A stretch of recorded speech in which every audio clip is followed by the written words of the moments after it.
샬롬, 반갑습니다. 2주면 끝날 거라 생각했었는데 그 시간들이 미루어지고 또 미루어져서 한 달 반이라는 시간이 흘렀습니다. 그런데 이렇게 영상으로 주일날 여러분들을 만나는 건 오늘이 마지막이지 않을까 싶습니다. 물론 이제 유튜브 채널을 개설하기도 하고 또 그것의 다른 영상으로 여러분을 만나긴 하겠지만 주일날 예배 대신해서 이렇게 말씀을 나누는 시간은 오늘이 마지막일 것 같습니다. 여러분들 유튜브 개설되면 뭘 해야 되죠? 구독과 좋아요, 알람 설정까지 부탁해요. 여러분, 이번 주에 우리나라에 참 많은 결정들이 있었죠. 특별히 여러분들과 관련되어 있는 참 많은 결정들이 있었는데 특히 고3 친구들을 생각할 때면 참 마음이 안타까웠습니다. 물론 여러분들의 상황들을 생각하면 모두가 안타깝고 참 힘든 시간들이겠다 생각되어지지만 특별히 고3 친구들을 생각할 때면 안타까움들이 더 많았어요. 그런데 제가 할 수 있는 게 그렇게 없더라고요. 그래서 기도했습니다.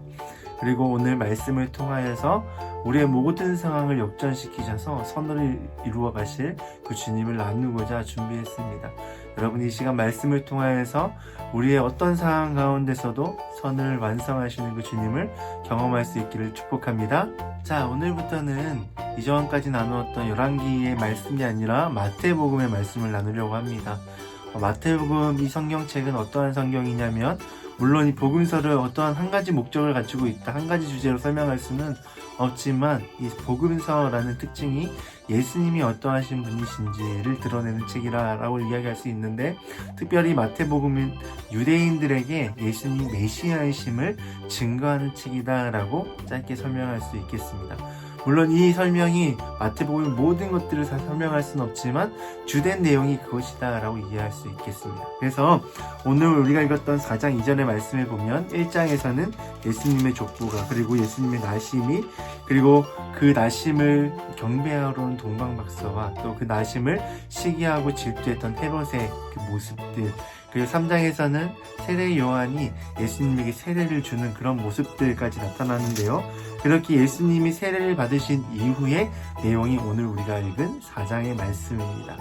여러분, 지금 아직 성경을 안 읽으셨다면 지금 다시 읽고 오시기 바랍니다. 오늘 말씀은 마태복음 4장 1절에서부터 11절까지 말씀입니다. 자, 다 읽고 오셨죠? 마태복음 4장 1절에서부터 11절까지의 말씀의 내용은 예수님께서 광야에서 마귀에게 시험을 받는 장면이 기록되어 있습니다. 여기서 마귀는 예수님의 총 3가지를 시험하는데요. 먼저 첫 번째는 40일 동안 금식하신 예수님께 돌을 떡으로 바꾸어 먹으라 라는 시험을 합니다. 예수님의 굶주림을 이용한 시험인 것입니다. 예수님은 충분히 돌을 떡으로 바꾸어 드실 수 있는 분이셨습니다. 그럼에도 예수님은 뭐라고 말씀하시냐면 이렇게 말씀하십니다. 사람이 떡으로만 살 것이 아니요. 사람이 떡으로 살아가는 건 맞지만 떡으로만으로는 살아가지 못한다라는 것입니다. 무슨 말이죠? 떡을 공급하시고 떡을 통해서 우리에게 힘을 주시고 능력을 주시는 그 하나님의 은혜로 살아가는 것이다. 그러니까 전적으로 우리가 살아가는 그 근거는 떡에 있지 않고 하나님께 있다라는 것을 의미하는 것입니다. 그래서 예수님은 이렇게 말씀하심으로 사단의 첫 번째 시험을 통과하십니다. 두 번째는 하나님께서 자신의 백성을 돌보시겠다라는 시편의 말씀을 인용하여 사단이 예수님을 시험하는데요. 예수님을 성전 높은 곳 꼭대기에서 뛰어내리라 라고 이렇게 시험을 합니다. 그때 예수님이 사단에게 어떻게 말씀하시냐면 주 너의 하나님을 시험하지 말라 라고 말씀하십니다. 하나님께서 사랑하는 자신의 백성을 보호하시는 것, 돌보시는 것 맞습니다. 그런데 그 백성이 하나님께 당연한 권리로 여기며 하나님 나를 돌보아 주세요, 보호해 주세요 라고 이야기할 수 없다라는 것입니다. 만약에 우리가 그런 권리를 가지고 있다면 하나님이 우리의 주인 되시는 것이 아니라 우리가 하나님의 주인이 돼 버리기 때문입니다. 주인과 종의 역할이 바뀌기 때문입니다. 그래서 예수님은 사단에게 주 너의 하나님을 시험하지 말라라고 이야기한 것입니다. 그리고 마지막 세 번째 시험은 예수님을 지극히 높은 곳으로 사단이 인도한 후에 세계 모든 것과 그 영광을 보여주며 자신에게 경배할 때 이 모든 것을 예수님께 주겠다 시험합니다. 그때 예수님은 이렇게 대답하십니다.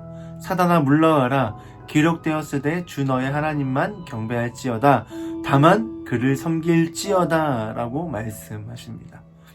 여러분, 하나님이 우리의 왕이시고 우리에게 목적을 주시는 분입니다. 우리의 목적을 위해 우리가 하나님을 섬기는 것이 아니라 하나님께서 우리를 사랑하시고 우리를 돌보셔서 우리에게 참된 목적과 참된 인생을 살아갈 수 있는 의미를 허락해 주십니다. 그런데 우리는 때로는 우리가 왕이 되어 하나님을 나의 목적을 위해 사용하는 경우가 많이 있습니다. 이러한 시험에 예수님은 하나님만이 내가 경배할 대상이고 하나님만을 섬길 것이지 내가 하나님을 사용하지 않겠다. 나의 목적을 위해서 하나님을 이용하지 않겠다라고 고백한 것입니다.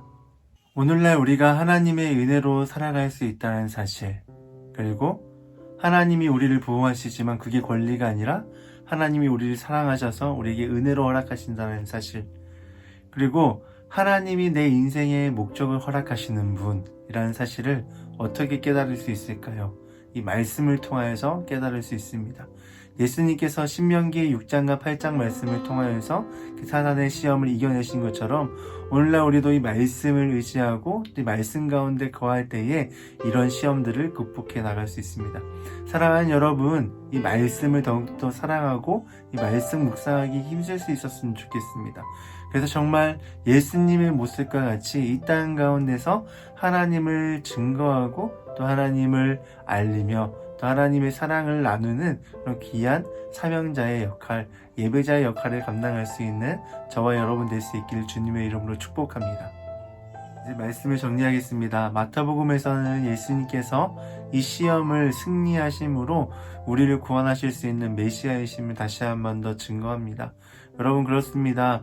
예수님을 믿어야 되는 이유가 바로 여기 있습니다. 우리의 힘으로는 승리할 수 없지만 이 모든 시험을 이기고 극복하신 예수님을 의지할 때, 또 예수님을 주인 삼고 예수로 살아갈 때 우리는 이 시험을 극복하고 이겨낼 수 있습니다.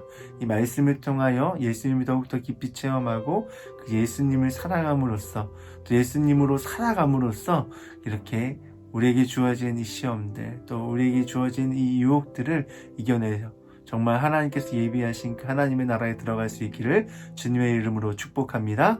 그러면 다음 주에 진짜로 만나요.